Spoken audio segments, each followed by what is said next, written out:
Earlier, they didn't even know existed. That and more next on Nightly News. We'll see you back here at 6.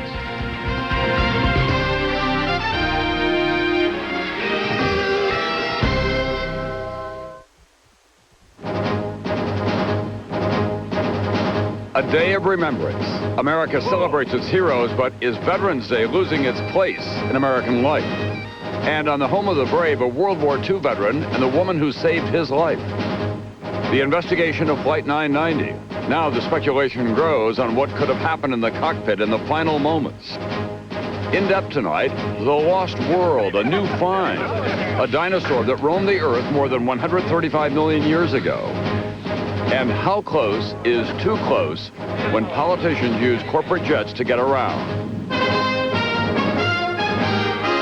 From NBC News World Headquarters in New York, this is NBC Nightly News with Tom Brokaw. Good evening. This is the last Veterans Day of the 20th century, a century that cost hundreds of thousands of young Americans their lives in 4 major wars and in the service of their country in every corner of the globe. For most of this century, veterans were a centerpiece of American life. But now, with a smaller military and no major conflicts, it is a disappearing way of life. More tonight from NBC's Jim Miklashevsky. Celebrations today from New York to California. At Arlington Cemetery, President Clinton lays a wreath at the Tomb of the Unknowns, a day to remember combat veterans from an entire century of American warfare. I feel I'm a very lucky and very fortunate person to be here today. One of those, Coast Guard Captain Earl Fox. At 80 years old, he's the last World War II veteran still on active duty. After Navy combat in the Pacific, Fox became a Coast Guard flight surgeon. He's highly decorated for bravery, but insists all the accolades go to those who didn't make it home alive. I'm here today over the shoulders, climbing over the shoulders and helped with the shoulders of my friends who are not here. I feel very fortunate to survive. But American veterans are literally a dying breed. In all, there are 20 million living combat veterans, 7,000 from World War I, 6.5 million from World War II. But their numbers are dwindling. Nearly 500,000 World War II vets die each year. And with fewer and fewer young people joining the armed forces today, the Pentagon fears an alarming disconnect between America and its military. In Atlanta, just as many people marching in today's parade as there were watching it. Earl Weiner is a veteran of D-Day. He worries about what he calls America's growing apathy toward the military. Most of them probably don't realize just what went on or appreciate what was done for them. In Cleveland, Army recruiter Athena Wilder says she sees it every day. And people will fly their flags on their front porch and stuff, and then when you go knock on their door trying to talk to their child about joining, they slam the door in your face.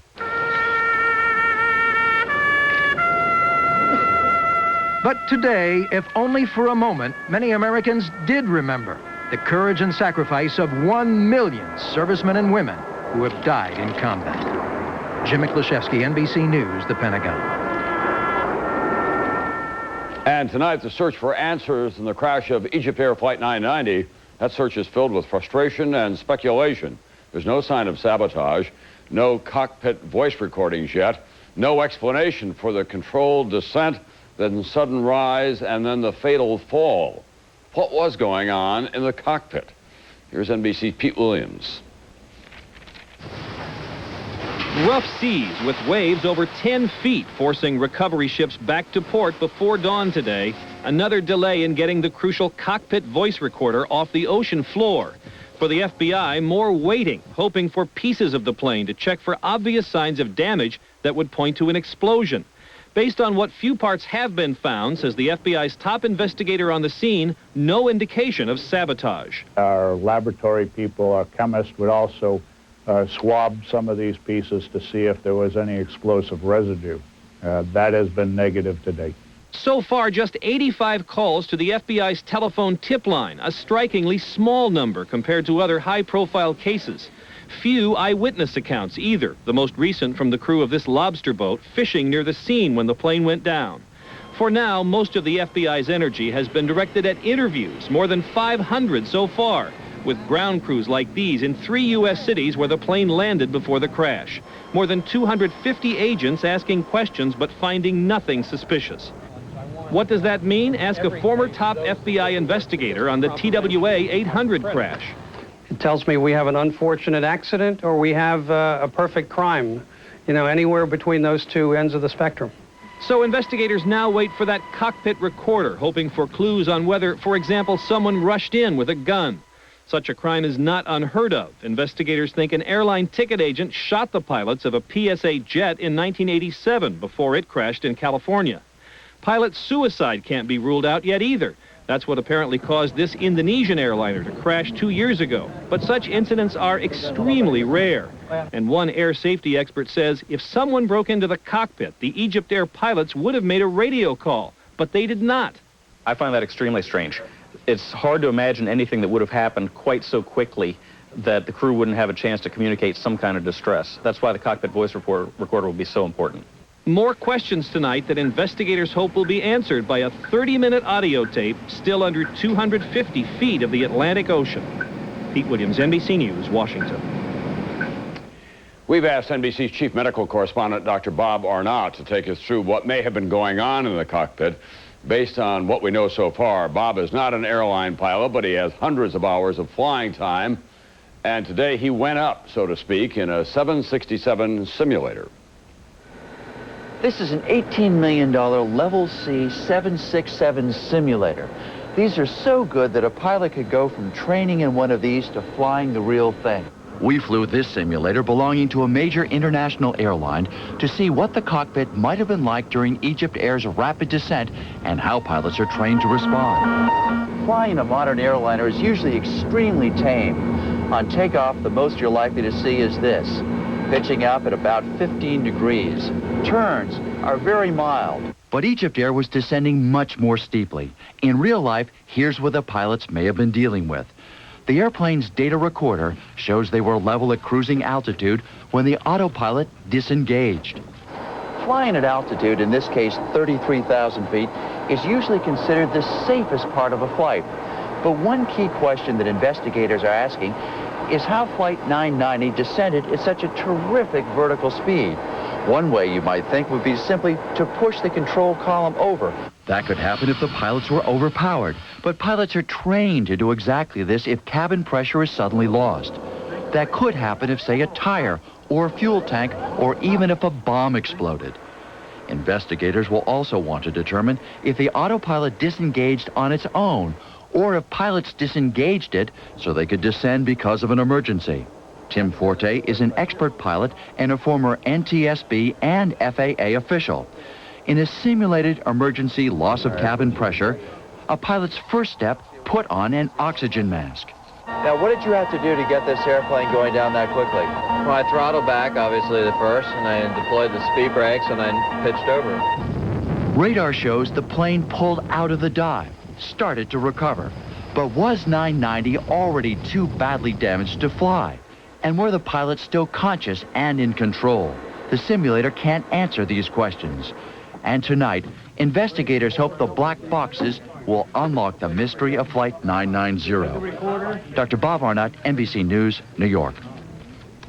Then also tonight, a disaster in southern Italy. An apartment building collapses into a pile of rubble. The second apartment building collapses in the last year. It happened in the town of Foggia. It's about 200 miles southeast of Rome. NBC's Ron Allen has our report tonight. As many as 50 are still missing, most presumed dead. The disaster began when residents felt their apartment building breaking apart as they slept. 3:15 a.m., the 6-story building starts creaking. 75 or more people inside. Some run door to door to warn neighbors. 3 minutes later, the building collapses into a 15-foot pile of rubble. Many victims apparently killed in the stairways. Only one entire family would get out. When dawn breaks, a scene out of a war zone. From across southeast Italy, hundreds of policemen, firemen call to help, many digging with bare hands. But only a few signs of life are detected. Rescuers hear the faint voice of a young man, Barino. He's trapped, begging for water. A 2-year-old girl who had lived on the top floor is pulled from the rubble. So why did the building collapse? It's still a mystery. There was no explosion, no earthquake. The building was just 30 years old. Angry residents are blaming the tragedy on shoddy construction. For 2 years, we've been complaining about cracks appearing in the walls, he says. The owners did nothing. And by 6 p.m., more than 15 hours after the collapse, exhausted emergency crews finally get to Guarino, buried under the rubble. Tonight, only 14 bodies recovered so far. Rescue efforts are continuing around the clock. For 2 firemen, the mission is especially grim. Trapped inside the rubble, their families still missing. Ron Allen, NBC News, London. And coming up next here, Decision 2000, American presidential candidates flying in style on corporate jets. You know, it's a conflict of interest. It's a very real conflict of interest, and it's a practice that ought to be stopped. Private jets for public figures. What is it all about? And in depth tonight, the big dig. New fossils of a huge dinosaur dating back 135 million years. Nana, what are you doing up? You try sleeping with all this heartburn. But you took those Tums before I left. Honey, I've been taking Tums since before you were born. Nana, you could have stopped that heartburn before it started with Pepsid AC. I do like eating your father's chili. And you do like your sleep. So take one now. Pepsid AC controls acid all night. Say, you ladies haven't finished all my chili. Oh, yes. Start sleeping heartburn-free with Pepsid AC. Suffering from nasal congestion? A new kind of relief is about to be revealed. Introducing Natravent, the only preservative-free nasal spray. For long-lasting relief, new Natravent. No preservatives, fast relief.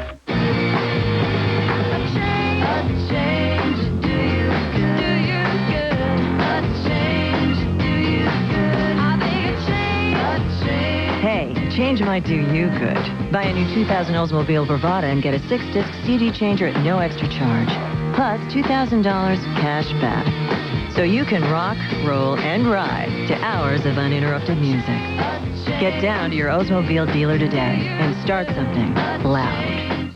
Choosing a cranberry juice is confusing. Premium cocktail, 27% juice, corn syrup. Avoid the confusion. Trust Northland to always be 100% juice. Northland is pure genius. Northland, always 100% juice. This is the face of erectile dysfunction. So is this. And this.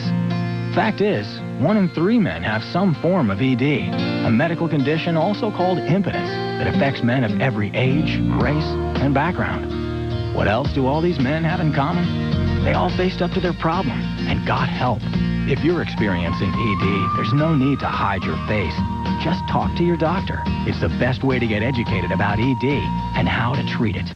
Tonight at 11, premature babies. Can parents expect to raise a healthy child? Medical breakthroughs tonight. Why preemies are not only living, but living normal lives. Tonight at 11 on News Channel 8, where the news comes first. The countdown to 2000 in Pioneer Courthouse Square has begun.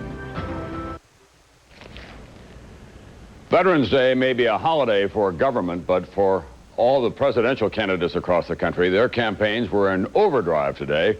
The candidates paying tribute to veterans and courting their votes. For the presidential contenders, the scramble to get from place to place is a major challenge. That's led to a form of transportation that is at once legal and also controversial. Here's NBC's Lisa Myers. If anybody's got a plaid shirt, I could... Republican John McCain campaigns promising to reduce the power of special interests and give government back to the people. If we are to meet the challenges of our time, we must take the corrupting influence of special interest money out of politics. And yet Senator McCain has paid to use private jets owned by corporations with special interests.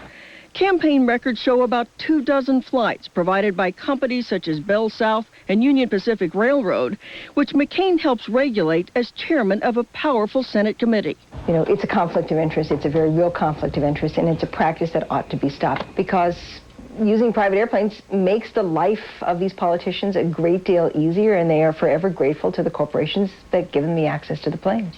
But today McCain insists there is no conflict, that he reimburses the companies for flights, so he's not indebted. I think there's a significant difference that most Americans would be able to discern between taking a corporate jet for which I reimburse to campaign contributions of hundreds of thousands or even millions of dollars. And McCain isn't the only corporate frequent flyer.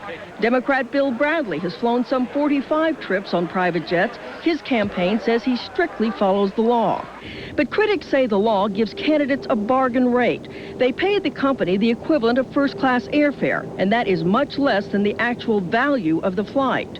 For example, on September 29th, McCain flew from Grand Rapids, Michigan to Los Angeles on a jet owned by one of media mogul Rupert Murdoch's companies. McCain paid the company $7,600, the equivalent of first-class airfare for the 4.5-hour flight. But an aviation company tells NBC News that jet costs nearly $5,400 an hour to charter, about $24,000. But most charters actually charge for round trip to get the planes home, so the real cost is closer to $50,000, at least 6 times more than McCain pays. Another presidential candidate who's used corporate jets says candidates have tight schedules and have to get around some way. I don't have Al Gore's public plane that's paid for by the taxpayers to take me. The vice president does have Air Force Two. Probable Senate candidate Hillary Clinton gets a government plane too, and both reimburse at the first-class rate. Governor George W. Bush, with $38 million in the bank, pays to charter his own planes, though his campaign does pay to use corporate jets for staff and supporters. So far, none of the candidates proposes changing any rules or grounding any flights. But critics warn that candidates who fly the friendly skies of special interests risk having their credibility hijacked. Lisa Myers, NBC News, Washington.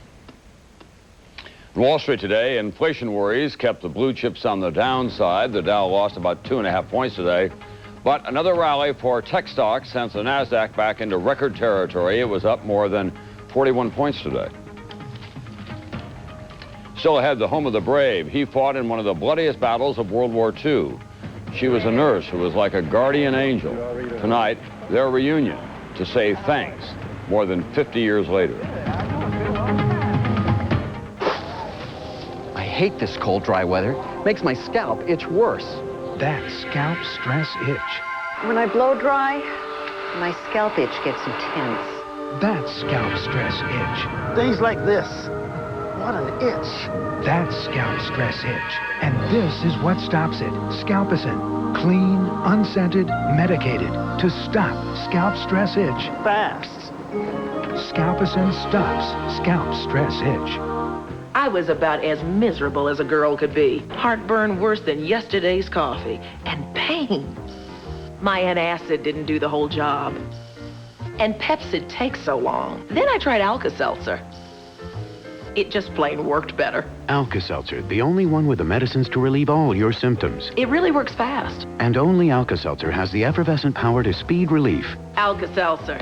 It made a believer out of me. Get better relief. Get Alka-Seltzer. Buying a car will never be the same, because now you can check out any car you want and see how it stacks up to the competition whenever it's convenient for you. With our website, even when the showroom is closed, we're still open. GMBuyPower.com. Professors, behold my newest discovery. I believe that's already been invented. But I've discovered a way to get all long-distance calls for only 99 cents. Impossible. It's true. Dial 10-10-220 and talk up to 20 minutes for only 99 cents. And if you talk longer? It's just 9 cents a minute after that. What about fees or contracts? They don't exist. It's flawless. It's your best work yet. I know. Discover 10-10-220. A significant discovery in eye health may be lutein, a nutrient found in these healthy foods, perhaps as vital to your eyes as the beta-carotene in carrots. And now, Centrum and Centrum Silver are the only leading multivitamins that have lutein. So whatever your age, you can help maintain your precious sight. Look into Centrum and Centrum Silver, now more complete with lutein. Also look for Centrum Herbals, the only herbals backed by Centrum Science. Tomorrow, finding the right gift, returning the wrong one. Avoid mall madness this holiday season. We'll have more tips for online shopping tomorrow on Today. It's like Today, only later. Later today, weekdays on NBC. NBC News in depth tonight, the big find. You can add one new species of dinosaur to recent discoveries of the lost world. This year alone, there have been 21 discoveries of new classes of dinosaurs. In fact, in the past 10 years, there's been an average of one dinosaur discovered every 6 weeks. Now, a big new find, and NBC's Robert Hager has more tonight in depth. A long, dangerous expedition for the National Geographic Society deep into Africa's Sahara Desert. Leading it, the University of Chicago's Paul Sereno, world-famous discoverer of dinosaur bones. Picking and hacking 14 hours a day in brutal 120-degree temperatures. And then, success. Bones of 2 huge dinosaurs unearthed. Previously unknown species. But where's the head? Is it the long-lost skull? Upside down, mostly buried, but that's what it is. I think that the animal's got a skull. Fantastic. Today in Washington, the complete find unveiled. And this is what Sereno and his team brought back. Actually, what you're looking at is a plastic replica cast from the real bones they brought back of a creature so big that from the tip of the tail to the end of the nose is 70 feet. So 4 of these creatures lined up together would reach almost the length of a football field. The replicas of 2 of the dinosaurs and the real bones to be put on public display in Washington starting this weekend. We have every major limb bone in the body. We have stomach ribs. We have the clavicles, things that are rarely preserved on any dinosaur. We've got them. 2 of the most complete dinosaur skeletons ever found, 135 million years old. So long ago, from a time the Sahara Desert was a land of lush woods and broad rivers, these mild-mannered creatures seem to have survived on plants. Has a relatively small skull. It's really phenomenal, actually, when you think that the teeth in this animal's skull, spoon-shaped as they were, are enough to actually feed the hulking body. Sereno believes these dinosaurs were part of a herd, trapped by a sudden flash flood, buried in mud and debris, bones preserved for eternity. But a theory about what they were like in life. They say these animals were like elephants. They had a great sense of balance. And like an elephant, they would have outrun us without lifting all 4 feet off the ground ever. The new species to be named Jobaria, a name taken from desert nomads who wander the Sahara and tell stories of mythic beasts they say once lived here. Now scientists uncover 100-million-year-old bones that make that myth reality for all to see. Robert Hager, NBC News, Washington. I'll be right back with a special Veterans Day Home of the Brave. They saved the world. Hi, I'm Bob Vila.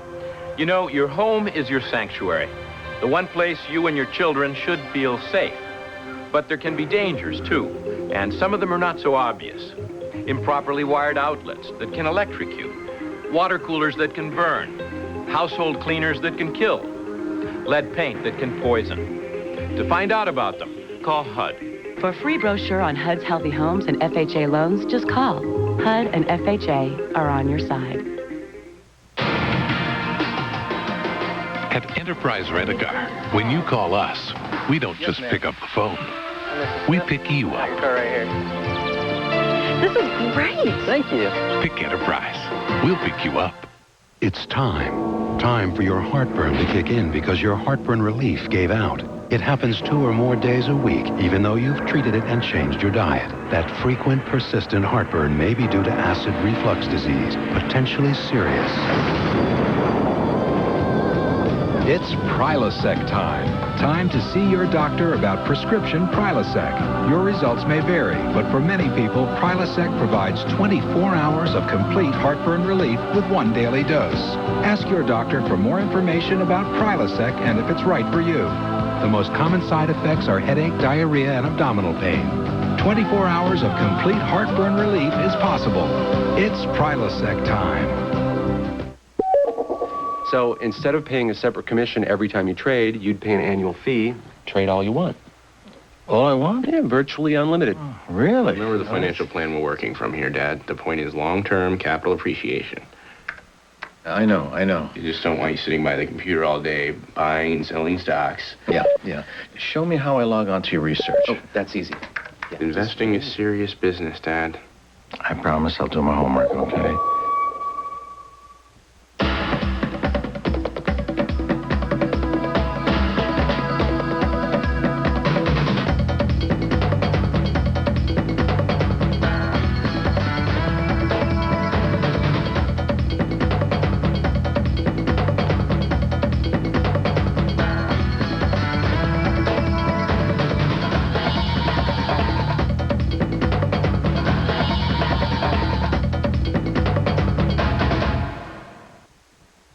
John McCain sacrificed everything. I don't think there's any doubt that I was near death. The life of a soldier turned senator. Headliners and Legends with Matt Lauer, tonight on MSNBC.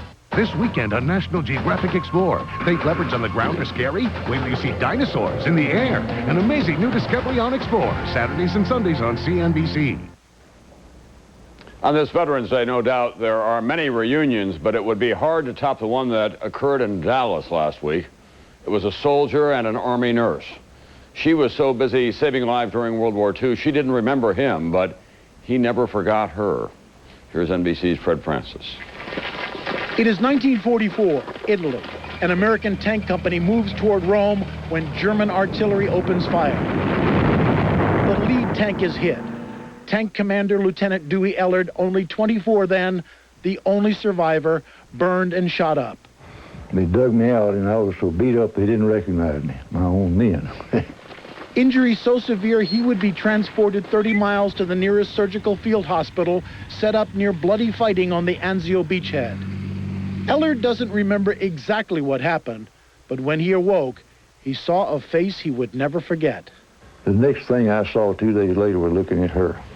55 years later, he still remembers. How often over the years have you thought of this woman? Oh, about every time I thought about being wounded. There were 5 operating tables running day and night under constant fire, and the woman who kept it all going is Mary Wilson. Sometimes it really affected you so much that you thought, I wonder how many more of these we're going to have like this. For her tireless bravery, Mary Wilson would be the first woman to earn the Silver Star. She's the nurse Ellard never forgot. He saw her here last month on NBC Nightly News and contacted us to ask where he could find her. We sent his wife with him to Dallas. You all ready to hug? How are you? Oh, you hugged too, for saving his life. Oh, my. A life she does not remember saving. So given his injuries, it is not surprising that Dewey Ellard would remember Mary. But he is just one of over 73,000 GIs that she helped to save. I think that if we had dwelled on each one of them, I think that it would have affected our efficiency. So we had to sort of count them almost as an abstract object. For Ellard, some memories are indelible. I was grinding my teeth. She said, hold it a minute, doctor. The doctor stopped. She went and got a towel, folded it, put it in my mouth, and said, this will keep you from breaking your teeth. And I could sense the compassion that this lady had. I tried to thank her, and she wouldn't accept it. You sit there. A half-century later, a soldier's second chance to say thank you to a nurse who says she was just doing her job. That's Nightly News for this Thursday. I'm Tom Brokaw. I'll see you back here tomorrow night.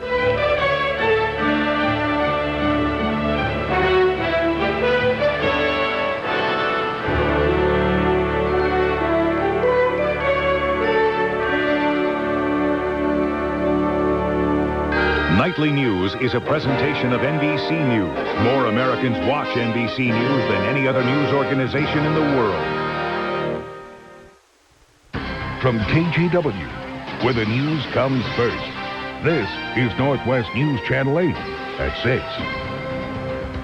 What was it that poisoned workers at the Umatilla Chemical Depot? New test results just released may solve this mystery. It's our top story tonight. Hello, I'm Carol Jensen. And I'm Tracy Berry. Thanks for being with us. Well, would you believe pepper spray? That's right. The Army says pepper spray may be what made 34 workers at the chemical weapons depot sick. News Channel 8's environmental reporter Gary Chittum has been following this story and joins us with this new development. Gary? Well, Tracy, this is the breakthrough Army inspectors were waiting for. They say they have hard evidence